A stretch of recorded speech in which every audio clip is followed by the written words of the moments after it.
Yes, that we were going to do that before we peed. Yes. Yeah. Yeah. Special counsel report on Biden. Yeah, so these Afghanistan documents, these top secret Afghanistan documents that were supposedly held in his garage, as you'd say, there's photos of how it was. It was just an open box in the middle of the garage. Wasn't it in his Corvette or something?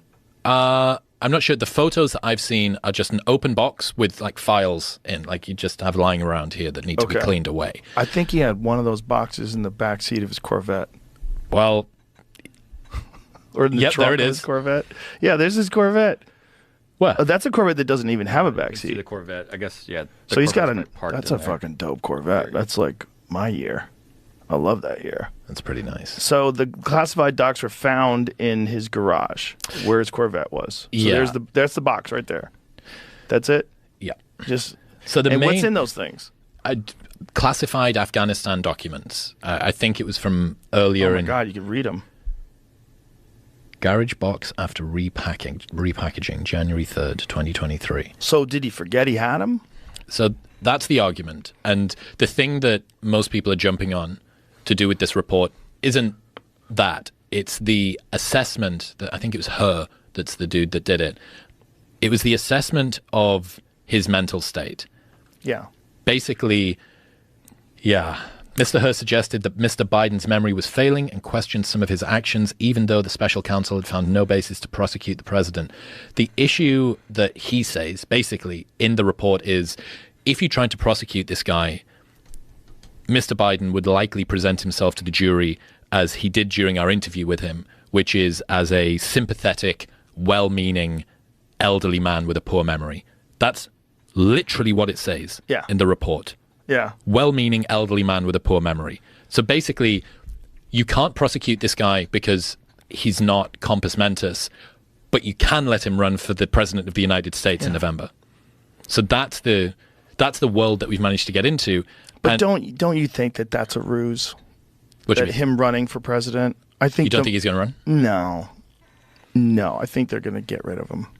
I think they're going to move him out. They're going to force him to step down. That's what I think. If I had to guess, and it's just speculation, I'd say they're setting up Gavin Newsom for it. That's what I say. That's what I think. That's what it looks like to me.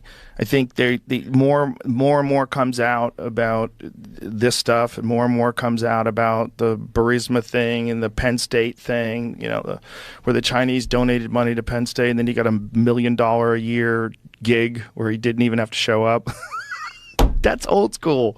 That's like mafia stuff. Was it $1 million a year? How much was it that he got from Penn State?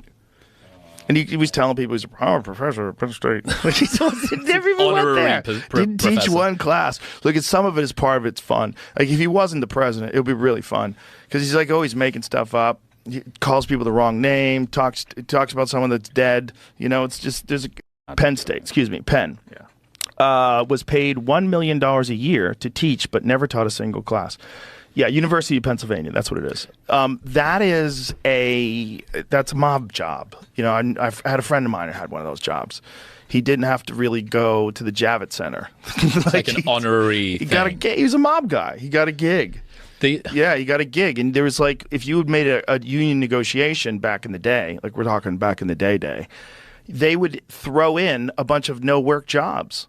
So no-work jobs were part of the thing. It's just a little sweetener on top. Yeah, so if you're a mob guy and you're connected to some construction company, they would find companies that they would buy into and own pieces of so that they could kind of funnel their money out. They could say, I'm in the construction business or I'm in the sanitation business. They always had something that they were attached to. But they had no-show jobs. You got real money, got a real fucking salary, a real paycheck every week. And you never did shit. You didn't do a goddamn thing. You never